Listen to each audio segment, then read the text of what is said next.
ಈದ್ ಉಲ್ ಫಿತ್ರ್ ಹಿನ್ನೆಲೆಯಲ್ಲಿ ಹುಮ್ನಾಬಾದ್ನ ಮಸೀದ್ A ಮೆಹತಾಬ್ನಲ್ಲಿ ಜಮಾತೆ Hind Islamic ವತಿಯಿಂದ ಸೌಹಾರ್ದ ಕೂಟವನ್ನು ಆಯೋಜಿಸಲಾಗಿತ್ತು.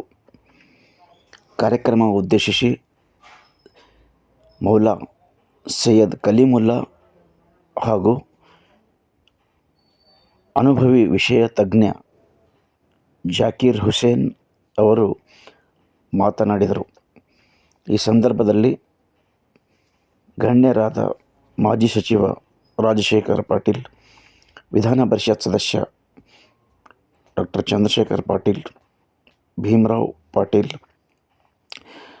ಪ್ರೌಢಶಾಲಾ ಸಹಶಿಕ್ಷಕರ ಸಂಘದ ಜಿಲ್ಲಾ ಅಧ್ಯಕ್ಷ ಶೇಖ್ ಮೆಹಬೂಬ್ ಪಟೇಲ್, ತಾಲೂಕು ಅಧ್ಯಕ್ಷ ಆನಂದ್ ಶಿವನಾಯಕ್, ಪ್ರಾಥಮಿಕ ಶಾಲಾ ಶಿಕ್ಷಕರ ಸಂಘದ ಜಿಲ್ಲಾಧ್ಯಕ್ಷ ರವೀಂದ್ರ ರೆಡ್ಡಿ ಮಾಲಿ ಪಾಟೀಲ್, ತಾಲೂಕು ಅಧ್ಯಕ್ಷ ಮುರುಗೇಂದ್ರ ಸಜ್ಜನ್ ಶೆಟ್ಟಿ, ಕನ್ನಡ ಸಾಹಿತ್ಯ ಪರಿಷತ್ ಅಧ್ಯಕ್ಷ ಸಿದ್ಧಲಿಂಗ ನಿರ್ಣ, ಕರ್ನಾಟಕ ರಾಜ್ಯ ವಿಜ್ಞಾನ ಪರಿಷತ್ ಜಿಲ್ಲಾ ಘಟಕದ ಅಧ್ಯಕ್ಷ ಸುರೇಂದ್ರನಾಥ್ ಹುಡುಗಿಕಾರ್, ಸೈಯದ್ ಮುರ್ತುಜಾ ಸೇರಿದಂತೆ ಇನ್ನೂ ಅನೇಕ ಜನ ಗಣ್ಯರು, ಮುಸ್ಲಿಂ ಸಮಾಜದ ಮೌಲಾಜಿಗಳು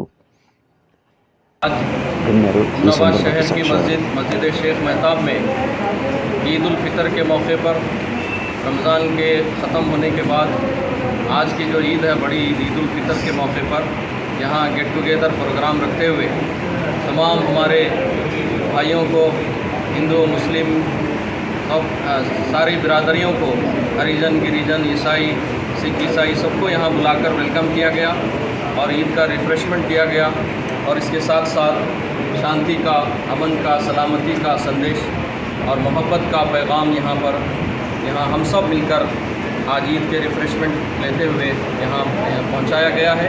मैं एमएलए साहब का और एक्स मिनिस्टर साहब राजशेखर पाटिल साहब का, एमएलए साहब सिद्धू पाटिल साहब का और इसी तरह से चंद्रशेखर पाटिल साहब और भीमराव पाटिल साहब ने विज़िट किया यहाँ पे।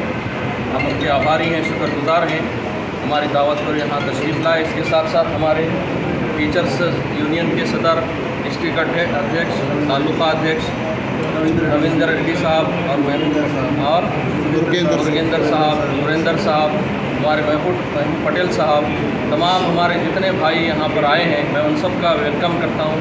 आभारी हूँ कि वो अपना कीमती वक्त निकाल कर हमारी दावत को कबूल किया और उन्होंने आज की इनकी दावत में तशरीफ़ लाए। हमें बहुत खुशी हुई। हम आप सबको तमाम को जो है मुबारकबाद पेश करते हैं और हम दुआ करते हैं, मस्जिद में आए हैं आप मस्जिद दर्शन के लिए, मस्जिद विज़िट के लिए, हम दुआ करते हैं कि अल्लाह आपको सलामत रखे, आपको बरकतें अता फरमाएँ और इस पैगाम, इस आज के प्रोग्राम को हिदायत का, मोहब्बत का, इंसानियत का पैगाम का ज़रिया बनाए। और वाखिर दावाना अल्हम्दुलिल्लाहि रब्बिल आलमीन। बहुत शुक्रिया ನಾನು ತಾವೆಲ್ಲರೂ ಬಂದಿದ್ದೀರಿ ನಮ್ಮ ಕರೆಗೆ ಹೋಗೊಟ್ಟು ಈ ರಂಜಾನಿನ ವಿಶೇಷ ಹಬ್ಬ ಶೀರ್ ಕುರ್ಮಾ ನಾವೆಲ್ಲರೂ ಏನದ ಅಂದರೆ ಕೂತ್ ಏನದ ಇಲ್ಲಿ ಹಂಚಿ ನಾವೇನದ ಅಂದರೆ ಶೀರ್ ಕುರ್ಮಾ ಏನದ ಇವತ್ತು ಭೋಜಿಸಿದ್ದೀವಿ. ಅದಕ್ಕೆ ಇದು ಯಾವ ರೀತಿ ಸ್ವೀಟ್ ಇದೆಯೋ ಅದೇ ರೀತಿ ನಾವು ಕೂಡ ಸ್ವೀಟ್ ಆಗಿರೋಣ ಅಂತ ನಾನು ಸಂದೇಶ ಕೊಡುತ್ತೇನೆ. ವಿಶೇಷವಾಗಿ ಮಸ್ಜಿದ್ ಅಂದರೆ ಶಿವಾಲಯ. ಈಗ ಶಿವನ ಮನೆ ಅಂದರೆ ಇಲ್ಲಿ ದೇವರಂದರೆ ಎಲ್ಲರಿಗೂ ಒಬ್ಬನೇ ಅವನು. ಇಲ್ಲಿ ಎಲ್ಲ ಜನ ಸಮುದಾಯ ಮಸ್ಜಿದ್ಗೆ ಯಾವಾಗಲೂ ಬರ್ಬೋದು, ಇವಾಗೆ ಅಂತೆಲ್ಲ, ಇನ್ನಿತರ ದಿವಸಗಳಲ್ಲಿಯೂ ನಿಸ್ಸಂಕೋಚವಾಗಿ ಮಸ್ಜಿದನ್ನು ಪ್ರವೇಶಿಸಬಹುದು. ಪ್ರವಾದಿ ಮೊಹಮ್ಮದ್ ಸಲ್ಲಲ್ಲಾಹು ಅಲೈಹಿ ವಸಲ್ಲಂ ಮಸ್ಜಿದ್ ಕಟ್ಟುವಾಗ ವಿಶೇಷವಾಗಿ ನೋಡಬಹುದು, ಒಂದು ಮಿನಾರ್ ಇರುತ್ತೆ ಎತ್ತರವಾಗಿ. ಆ ಮಿನಾರ್ ಯಾಕಾಗಿ ಇರುತ್ತೆ ಅಂತಂದರೆ ದೂರದಿಂದ ಯಾವುದೋ ಪ್ರಯಾಣಿಕನೋ ಹಸುವಿನಿಂದಲೋ ನೀರಡಿಕೆಯಿಂದಲೋ ಬಳಲುವಾಗ ಮಿನಾರನ್ನು ನೋಡಿ ಒಂದು ಆಶಾಭಾವನೆಯಿಂದ ಏನದ ಅಂತಂದರೆ ಮಸ್ಜಿದ್ ಬರ್ತಾನೆ. ಮಸ್ಜಿದ್ಗೆ ಬಂದರೆ ಅವನ ನೀರಡಿಕೆ ಮತ್ತು ಅವನಿಗೇನಾರ ಫಲಹಾರ ಮತ್ತು ಶಾಂತಿ ಮಾಡಲಿಕ್ಕೆ ಏನದ ಇಲ್ಲಿ ಸುಖವಾಗಿ ಒಂದರ್ಧ ಗಂಟೆ ಕೂತು ಅವ ದೇವ ಧ್ಯಾನ ಮಾಡಲಿಕ್ಕೆ ಅವನಿಗೇನದ ಅಂತಂದ್ರೆ ಅನುಕೂಲ ಇರ್ತದೆ. ಅದಕ್ಕೆ ಇಂಥ ಧರ್ಮದವರೇ ಬರಬೇಕು ಅಂತೇನಿಲ್ಲ, ಎಲ್ಲ ಸಮಾಜ ಬಾಂಧವರು ಯಾವ ಕಾಲಕ್ಕೂ ಏನದ ಅಂತಂದ್ರೆ ಮಸ್ಜಿದ್ಗೆ ಏನದ ಅಂದ್ರೆ ಬರಬಹುದು. ಏಕೆಂದರೆ ಇದು ದೇವರ ಮನೆ.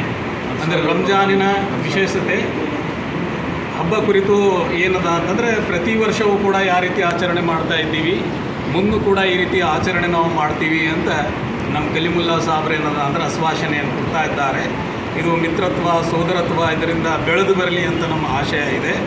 ನಿಜವಾಗಿಯೂ ನಮಗೆ ಈ ರೀತಿ ಅನ್ನಿಸ್ತಾ ಇದೆ. ಈ ಮಸ್ಜಿದಿನಲ್ಲಿ ಎಲ್ಲ ಬಾಂಧವರು ಒಟ್ಟಾಗಿ ನಿಂತಿದ್ದೀವಿ. ಆ ದೇವರ ಮನೆ, ಅವನ ಕುಟುಂಬದ ಸದಸ್ಯರು. ಆದರೆ ಭಾಳ ಸಂತೋಷ ನನಗನ್ನಿಸ್ತಾ ಇದೆ. ಧನ್ಯವಾದ, ತಾವೆಲ್ಲರೂ ಬಂದಿರಿ. ನಾವು ಮತ್ತೆ ಭೇಟಿಯಾಗೋಣ, ಪುನಃ ಭೇಟಿಯಾಗೋಣ.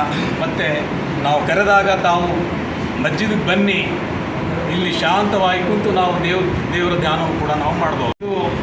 ಇದಕ್ಕೆ ಇಮಾಮ್ ಸಾಹೇಬರು ಮುಸಲ್ಲಾ ಅಂತಾರೆ. ಇಲ್ಲಿ ನಮಾಜ್ ಪ್ರಾರ್ಥನೆ ಏನದ ಅಂದರೆ ಮಾಡ್ತಾರೆ. ಇಮಾಮರ ಹಿಂದೆ ಎಲ್ಲರೂ ಏನದ ಅಂತಂದರೆ ನಿಂತು ಸಾಲಾಗಿ ದೇವರ ಆರಾಧನೆ ಸಲ್ಲಿಸ್ತಾರೆ. ಇದು ಪ್ರವಚನ ಕೊಡ್ತಕ್ಕಂತಹ ಸ್ಥಳ. ಇದರ ಮೇಲೇರಿ ಕೆಳಗೆ ಕೂತಂಥ ಎಲ್ಲ ಸಭಿಕರಿಗೆ ಏನದ ಅಂತಂದರೆ ಪ್ರವಚನ ಕೊಡುತ್ತಾರೆ. ಇಲ್ಲಿ ಯಾವುದೇ ಮೂರ್ತಿಯಾಗಲಿ ಯಾವುದೇ ಇನ್ನಿತರ ವಸ್ತು ಆಗಲಿ ಖಂಡಿತವಾಗಿಯೂ ಇಲ್ಲ. ಪ್ರವಾದಿಯವರು ಹೇಳುತ್ತಾರೆ, ನಮಾಜ್ ಬಿಡುವಾಗ ಕುರಾನ್ನು ಕೂಡ ನೀವು ಎದುರಿದ್ದಿದ್ರೆ ಒಂದಿಷ್ಟು ಪಕ್ಕಕ್ಕೆ ಸರಿಸಿ ಅಂತ. ಯಾರಿಗೂ ಇದು ಅನ್ನಿಸ್ಬಾರ್ದು, ಇವು ಕುರಾನಿಗೆ ಪ್ರಾರ್ಥನೆ ಸಲ್ಲಿಸ್ತಿದ್ದಾರೇನೋ ಅಂತ. ಮತ್ತು ರಾತ್ರಿ ಹೊತ್ತಿನಲ್ಲಿ ದೀಪ ಬೆಳಗಿಸಿದರೆ ದೀಪ ಎದುರಿಟ್ಟು ಕೂಡ ಪ್ರಾರ್ಥನೆ ಸಲ್ಲಿಸಬೇಡಿ. ನೋಡೋರಿಗೆ ಇದು ಅನ್ನಿಸ್ಬಾರ್ದು, ದೀಪದ ಪ್ರಾರ್ಥನೆ ಮಾಡ್ತಾ ಇದ್ದಾನೇನೋ ಅಂತ. ಅದಕ್ಕಾಗಿ ಮಸ್ಜಿದಿನಲ್ಲಿ ಯಾವುದೇ ವಸ್ತು ಎದುರಿರಂಗಿಲ್ಲ. ಬರೀ ಆ ಸೃಷ್ಟಿಕರ್ತನಿಗೆ ಮಾತ್ರ ಏನದ ಅಂದರೆ ಆರಾಧನೆ ಸಲ್ಲಿಸಲಾಗುತ್ತೆ. ಅಂದರೆ ತಾವೆಲ್ಲರೂ ಇಲ್ಲಿ ಬಂದಿದ್ದಕ್ಕೆ ಮತ್ತೊಮ್ಮೆ ತಮ್ಮೆಲ್ಲರಿಗೆ ಶುಭಾಶಯ ಕೋರುತ್ತಾ ನನ್ನ ಮಾತಿಗೆ ವಿರಾಮ. ಧನ್ಯವಾದ.